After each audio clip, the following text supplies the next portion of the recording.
Hi guys, thank you for joining me for Prayerful Meditations. So today we're actually going to continue to talk out of the book, Christian Meditation, Experiencing the Presence of God, A Guide to Contemplation by James Finley. And in this book, I'm actually going to tie in one of the videos that is for, let me look at my calendar, that is for tomorrow. So tomorrow morning, there will be a video about Jesus healing a woman. And it is the story of the woman who, as Jesus was on his way to heal a man's son who was dying, there were large crowds pushing all in around Jesus. And he felt power leave him, and as a woman, touched his robe. Now, this woman had been bleeding for 12 years. She had been hemorrhaging, and she'd spent all her money on doctors. And in the culture at that time, this meant she was unclean. It meant there were a lot of things that she was not allowed to do, or that was just simply was unacceptable from a cultural standpoint, that she be part of this in any way, right? So different religious situations, being around people, touching people. As soon as she touched somebody, it meant they were also unclean and then had to go through special washing rituals to become clean themselves. So when she touched Jesus's robe, she did this with a belief that just by touching him, she would be healed. But I feel like it's a little more than that. And because tomorrow morning's video is more aimed at kids, you can only go so in depth, but here I can go a little bit more. So I feel like it's a little bit more than that.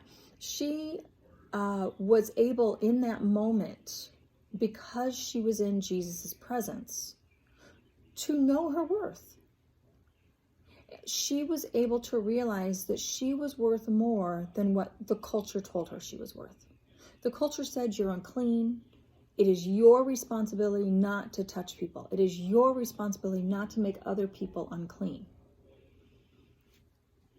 Well, she instead at that moment saw herself as a beloved child of God, and someone who was worthy of being healed, who was being worthy of being made well, even beyond healed, being made clean. So she touches Jesus's robe, and this belief takes this power from him. Almost seemed like he was surprised by this. Now, she, of course, is very fearful and trembling and scared to death of what's going to happen. But Jesus doesn't get angry at her. In fact, he's glad that she's healed and says that it's her belief that made her well. So in this book, one of the things that is written by the author, James Finley, a terrible memory, I don't know how many times I've said his name, is he writes in here that while we are meditating, or while we're doing prayerful meditations with God, we are put in a similar situation to where she was. Because we are with God, we're able to be set free from all of the cultural things that say who we are. All those memories we have of, we were the dumb one in class. We were the ugly one in class. We were the one who was picked on in class. We were the jock, but not the smart one. We were the whatever it might have been. Maybe you were lucky enough to be the beauty queen, but nobody thought you were smart. Guess what? When you are sitting in prayer with God, and you are meditating and focusing on the breath and focusing on God's presence and the awe of that moment, you can escape that.